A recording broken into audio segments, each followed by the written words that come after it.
En el corazón de la Jerusalén del primer siglo, dos figuras destacadas, Anás y Caifás, se entrelazan en una de las tramas más oscuras y trágicas de la historia.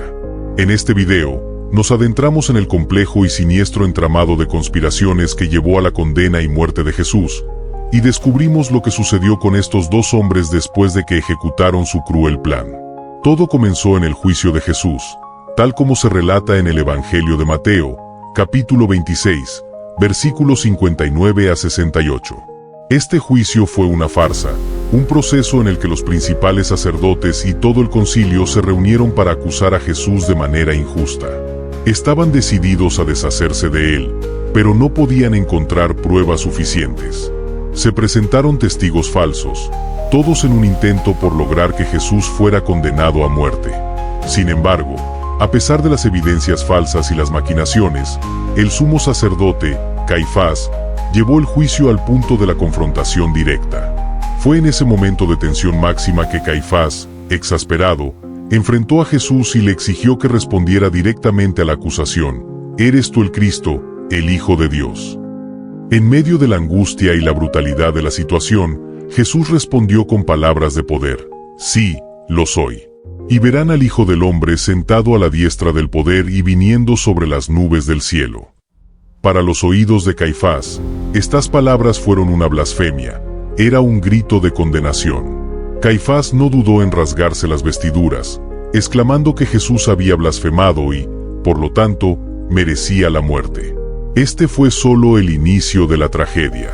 En ese mismo momento, los soldados escupieron en el rostro de Jesús, lo golpearon y lo humillaron aún más. Pero todo lo que sucedió en ese juicio y la posterior condena a muerte no sería el final de la historia. En la Biblia no solo vemos la injusticia de ese momento, sino que también se revelan las consecuencias trágicas para aquellos que estuvieron detrás de la muerte de Jesús, Anás y Caifás. Para entender el destino de Anás y Caifás, es crucial conocer el contexto histórico en el que vivieron. Durante el periodo en que Jesús fue arrestado y llevado a juicio, Jerusalén estaba bajo el dominio de los romanos. La región era gobernada por una administración romana, pero en los asuntos religiosos, el poder de los líderes judíos no podía ser ignorado. Los principales sacerdotes y líderes del Sanedrín, como Anás y Caifás, eran figuras clave que no solo ejercían el control espiritual sobre el pueblo judío, sino también un poder político significativo. Anás, a pesar de haber sido depuesto de su cargo como sumo sacerdote, seguía siendo una figura de gran influencia. Fue sumo sacerdote desde el año 6 después de Cristo hasta el 15 después de Cristo, y durante ese tiempo consolidó su poder al nombrar a varios miembros de su familia en posiciones clave dentro del sacerdocio. Esto le permitió seguir ejerciendo un control indirecto sobre los asuntos del templo y de Jerusalén.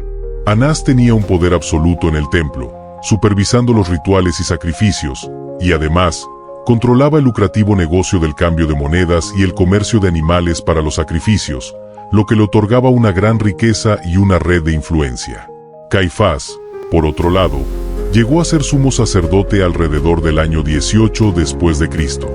Al casarse con la hija de Anás, Caifás se unió a la dinastía sacerdotal que su suegro había establecido, lo que fortaleció aún más su poder en la región. Aunque Anás ya no ocupaba el cargo oficial de sumo sacerdote, su influencia sobre su yerno era innegable.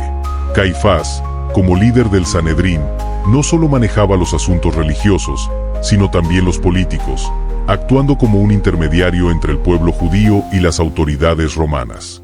Esta relación entre Anás y Caifás, una alianza tanto política como religiosa, fue fundamental en la condena de Jesús.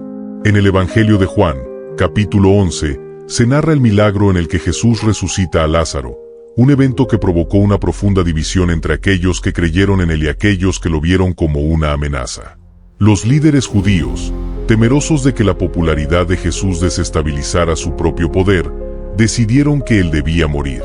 Caifás, de manera pragmática y con un profundo temor político, argumentó que era preferible que un solo hombre muriera por la nación que permitir que toda la nación pereciera.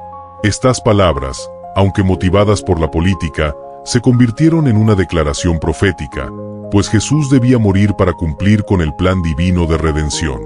Este temor a la pérdida de poder y la preocupación por la estabilidad política llevaron a Anás y Caifás a unirse para garantizar la ejecución de Jesús. Pero lo que no sabían es que su decisión desencadenaría una serie de eventos que, finalmente, llevarían a la destrucción de su propio legado y a la caída de la ciudad de Jerusalén. Después de la condena de Jesús, los líderes religiosos, encabezados por Caifás, pensaron que su victoria estaba asegurada. Jesús fue entregado a las autoridades romanas para ser juzgado por Poncio Pilato, quien, a pesar de no encontrar culpabilidad en él, cedió ante la presión de la multitud y la influencia de los líderes judíos. Jesús fue sentenciado a muerte y llevado al monte Gólgota para ser crucificado. Sin embargo, la historia de Anás y Caifás no termina con la muerte de Jesús. La resurrección de Jesús, un evento que sorprendió a todos, también fue un golpe devastador para los dos hombres que lo habían condenado. Después de que Jesús resucitó, Caifás y sus seguidores se enfurecieron. No podían aceptar que Jesús estuviera vivo, pues su resurrección demostraba que él era verdaderamente el Hijo de Dios. En lugar de arrepentirse, Caifás y sus seguidores intensificaron la persecución contra los primeros cristianos, ordenando el arresto de Pedro y Juan, dos de los apóstoles más cercanos a Jesús. La situación empeoró cuando, en el año 36 después de Cristo, Poncio Pilato fue destituido por el gobernador romano Lucio Vitelio. La pérdida de apoyo de Pilato significó también la caída de Caifás, quien fue depuesto de su cargo de sumo sacerdote. La historia de estos dos hombres, que habían disfrutado de un poder casi absoluto en Jerusalén, llegó a su fin en medio de la inestabilidad política que siguió a la muerte de Jesús. La caída de Anás y Caifás fue solo una parte de la tragedia que se desató sobre Jerusalén. En el año 70 después de Cristo, los romanos, bajo el liderazgo del emperador Tito, sitiaron y destruyeron la ciudad de Jerusalén, así como el templo que había sido el centro espiritual de la vida judía. Este evento catastrófico, que algunos teólogos judíos interpretaron como un castigo divino, marcó el fin de una era en la que las figuras de Anás y Caifás habían dominado la vida religiosa y política de Israel. La destrucción del templo, un evento profetizado por Jesús, fue vista por muchos como una confirmación de que el juicio divino había caído sobre aquellos que rechazaron al Mesías. Flavio Josefo, un historiador judío, describió la devastación como una de las tragedias más grandes de la historia. La ciudad de Jerusalén fue arrasada, y miles de personas perdieron la vida durante el cerco. Anás y Caifás, las dos figuras clave en la condena de Jesús, pagaron el precio de sus acciones. Caifás, según algunos relatos, murió mientras intentaba defender el templo durante la captura de Jerusalén por los romanos. El templo, que había sido el emblema del poder religioso de su familia, fue destruido por completo. En medio de este desastre, el mensaje de perdón de Jesús, quien mientras estaba en la cruz oró por aquellos que lo habían condenado, resuena como una poderosa lección para la humanidad. Padre, perdónalos, porque no saben lo que hacen. Lucas 23:34.